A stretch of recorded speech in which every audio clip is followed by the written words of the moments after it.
Nous voici donc à l'épisode 3 des théories de Minecraft.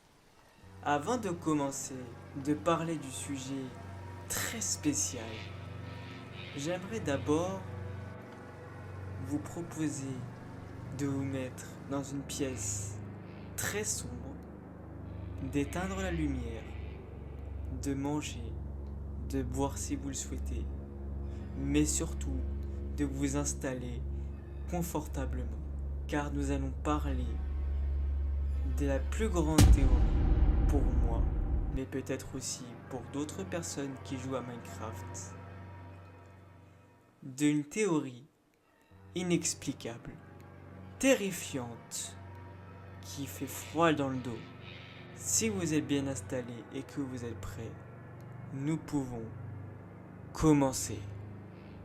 Il existe dans ce monde de pierre et de silence une présence que l'on feint d'ignorer, une silhouette démesurée, à allure déliée presque irréelle, qui se tient droite dans la nuit comme une ombre, ayant appris à marcher. Elle ne pourchasse pas, elle ne vocifère pas, elle attend. On nous a transmis une règle presque sacrée: ne jamais soutenir son regard, car à l'instant où nos yeux y rencontrent les siens, n'est pas celui d'une attaque, mais celui d'une rupture. Un cri s'élève, non pas bestial, mais brisé, disloqué, comme l'écho d'une voix qui aurait oublié sa propre langue.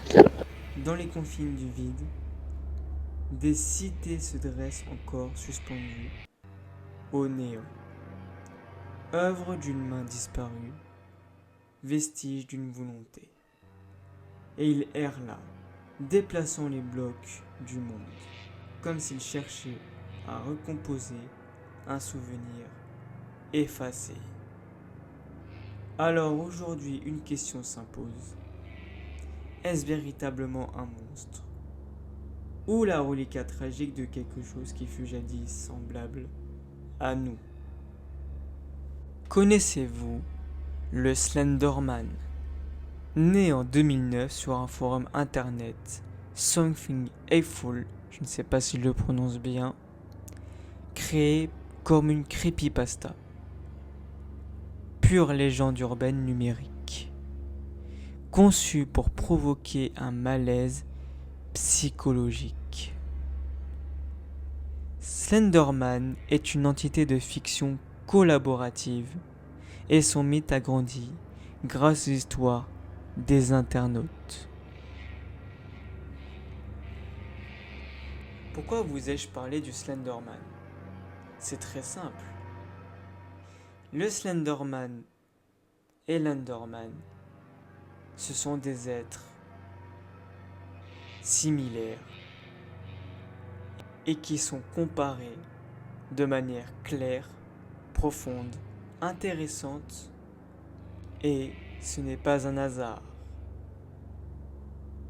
L'Enderman, introduit en 2011 dans Minecraft Beta 1.8, inspiré visuellement par Slenderman, intégré comme une mécanique de gameplay, adapté, l'univers cubique et minimaliste.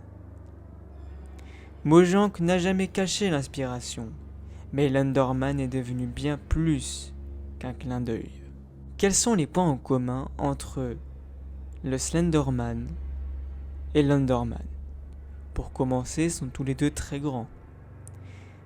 Ils ont tous les deux un corps extrêmement mince.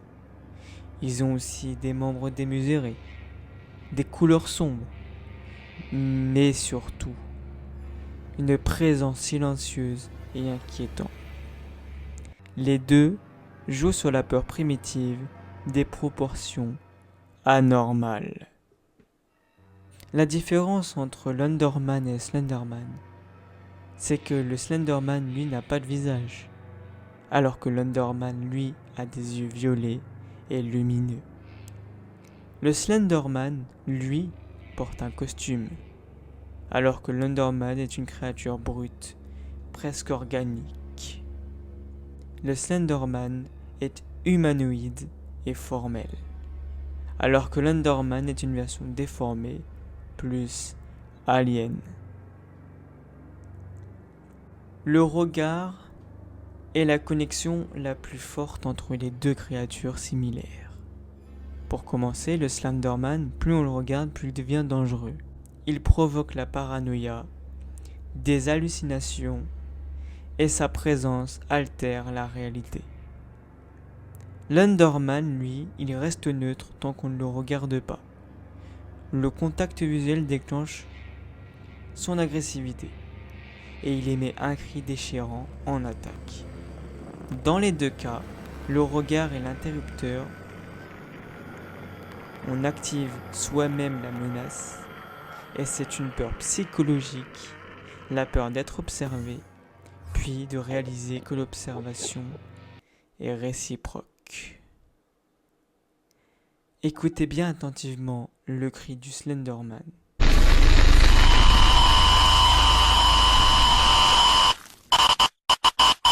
Maintenant, écoutez bien attentivement le cri de l'Enderman.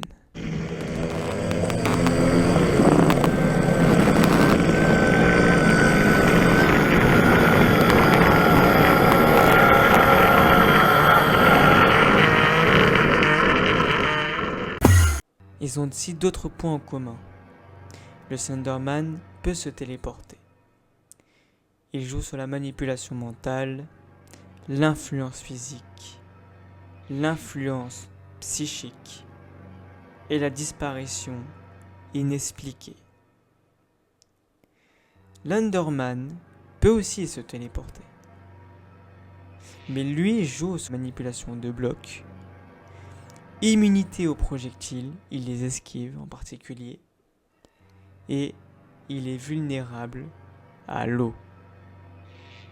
L'Enderman garde la téléportation mais devient plus logique pour un jeu. Le Slenderman, lui, est conçu pour incarner la peur de l'inconnu, représenter l'angoisse moderne et être une menace omniprésente et incompréhensible. Alors que l'Enderman, lui, introduit le mystère dans un monde simple, suggère une histoire cachée et inspire les théories tragiques. Slenderman, lui, reste une entité malveillante, presque mythologique, alors que l'Enderman, lui, en revanche, évolue avec le jeu. Il devient une clé pour accéder à l'End. Il vit dans une civilisation abandonnée et il alimente une théorie sur une ancienne race de joueurs. Il passe de monstres effrayants à pièce centrale du mystère cosmique de Minecraft.